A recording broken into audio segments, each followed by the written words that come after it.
নমস্কাৰ, এই মুহূৰ্তত দৰ্শকসকলক স্বাগতম জনাইছো। আজিৰ সন্ধিয়াৰ কেইবাটাও গুৰুত্বপূৰ্ণ খবৰ দিব বিচাৰিছো। আজি অনুষ্ঠিত হৈছে উচ্চতৰ মাধ্যমিক চূড়ান্ত পৰীক্ষা। আজি প্ৰথম দিনটোতেই এক ডাঙৰ অঘটন সংঘটিত হৈছে। আমি জনাই আছো এটা ডাঙৰ খবৰ, কিয়নো উচ্চতৰ মাধ্যমিক পৰীক্ষাৰ প্ৰথম দিনাই এয়া কি চলিছে।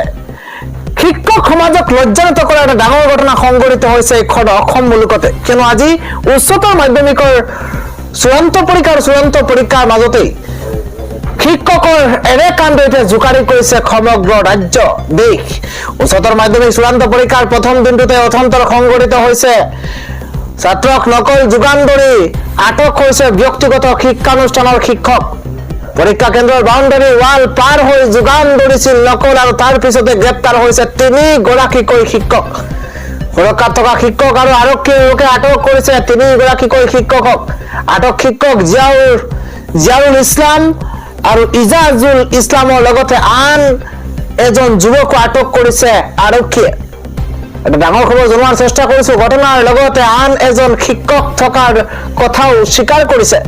জামুগুৰিৰ পৰীক্ষা কেন্দ্ৰত নকলৰ পৰিভৰ ঘটনা দেখিবলৈ পোৱা গৈছে।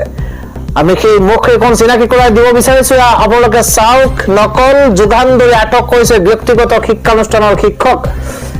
আৰু উচ্চতৰ মাধ্যমিক চূড়ান্ত পৰীক্ষাৰ প্ৰথম দিনটোতে ইংৰাজী পৰীক্ষা আছিল, আৰু ইংৰাজী পৰীক্ষাৰ মাত্ৰ কেইটামান এঘণ্টা যোৱাৰ পিছতে এনে কাণ্ড সংঘটিত হৈছে। আৰু 3 গৰাকীকৈ ব্যক্তিগত বিদ্যালয়ৰ শিক্ষক আটক কৰিছে বুলি জানিব পৰা গৈছে।